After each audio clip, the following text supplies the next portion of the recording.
paki-try mo nga tadyakan ko, matigas na. Matigas na. Oh, matigas na. Try natin i-start. Oy, one click oh. Ilan taon na to, Chong? 15. 15 taon, oh. Yan oh. Dayo from Plaza Toda. Shout out sa presidente ng Toda.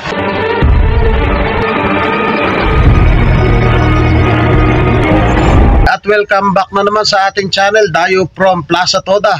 Hermosa Bataan, yan. Ang issue ng motor ni boss, tumirik na lang sa Palian, public market. So, posible to, marahil to. Check natin kung may kuryente. Tanggalin mo nga yung kopa, be. Tanggalin lang natin to, check natin kung maglalabas ng kuryente. Sana. Check na muna natin dito sa high tension wire source mo.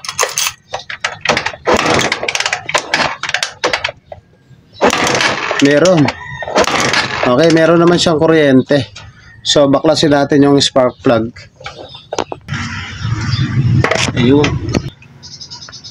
At dito sa kanyang spark plug, napuno na ng ribaba. So, linisan mo muna to, be.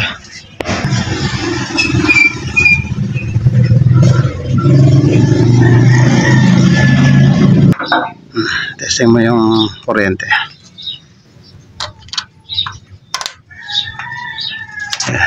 Sige. Ito ko subahan saan? Ito.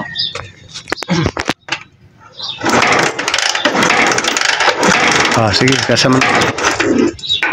Basket. Valve seal. Oh, sobra niya. Pinagbilang ko lang, di ba? Wala na. Nakakat ka niya. Yeah. Apsa. So yung mga padreng, may kuryente naman yung kanyang spark plug at nalinis na natin. Pag tinatadyakan, walang presyon daw. Ayan o, try natin. Ngayon, pag walang presyon, ibig sabihin yan, posibleng minsan nakakalangan yung barbula, kaya nawawala ng presyon. Minsan naman, singaw yung kanyang manifold. Once na singaw yung manifold, cause din po yan ng loss compression. Doon muna tayo sa pinakamadali sa kanyang manifold. Napansin ko rito sa kanyang manifold, parang may crack. Ayan o. May crack na dito rin. May crack, ayan o. Huwag muna tayo basa-basa titira dun sa pinaka mahirap, gaya ng sa barbula, kung singaw yan. So, isa rin na dahilan kung bakit loss compression niya pag singaw yung manifold. Ayan, mga pinagbumulan ng loss compression. Ang gawin natin, tanggalin natin yung kanyang carburetor. Ayan o, nakita ko rito crack dito.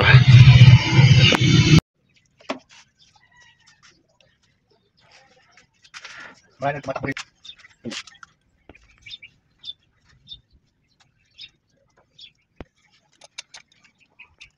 pipino yung anda, saka magandang babatak patayari. Pagkain na lang kadang ng tercera pata, parang may hangganan. Yan, screw, dalawa, taka dito. Pati chassis mabras na eh.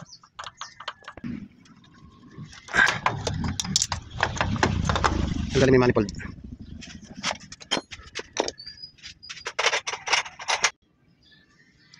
So dito sa kanyang manifold, mapapansin nyo may mga crack siya. Ayan o. Pero nung sinilip ko rito sa loob, bakal naman siya. Bakal naman. So posibilidad na hindi dito nagmumula. Takpan natin. Tadyak. Wala pa rin presyon. Ngayon, kung napansin nyo kanina sa unang video, dun sa kanyang spark plug, napuno ng tinga. At ito yung kanyang spark plug sa unang video, napuno ng mga tinga-tinga. So ibig sabihin, yan ang pinagmumulan kung bakit ayaw umandar yung motor ni boss, dahil dito sa ganitong issue. So ibig sabihin, pinapasukan niyon ng mga langis. So automatic to. Bubukas tayo rito sa kanyang cylinder head. Titingnan natin yung barbula, siguradong nakalangan na yan ng mga ribaba. Hindi kasi pwedeng ikambyo lang natin, galaw-galawin, tapos magkakapresyon, Ngayon, totoo naman, aandar. Pero pwedeng umulit. So, na paulit-ulit yung trabaho natin. So, mali po yun. Dapat minsanin natin yung problema. So, ang gawin natin, tanggalin natin yung tambutso. Tapos, eto yung cylinder head. Tatargetin natin yung ibabaw. Grabe. At ito yung kanyang cylinder head, inasinta ko na rin ng mano-mano. So napakarumi niyan, hindi ko na lang nabidyoan. So napakaraming ribaba, mga carbon deposit. So ayan, lininis na namin. Tapos kinarbon na rin namin pati, lininis na rin namin. 6:30 na ako nakarating. So yung mga padreng, ang issue nito, loss compression. Kala namin dun sa manifold. So hindi naman, bakal pala yung sa loob nun. So ngayon, nung binuksan namin yung cylinder head, singaw yung barbula, hindi ko na pinakita, pati yung pag-aasinta dahil marami naman tayong content yan.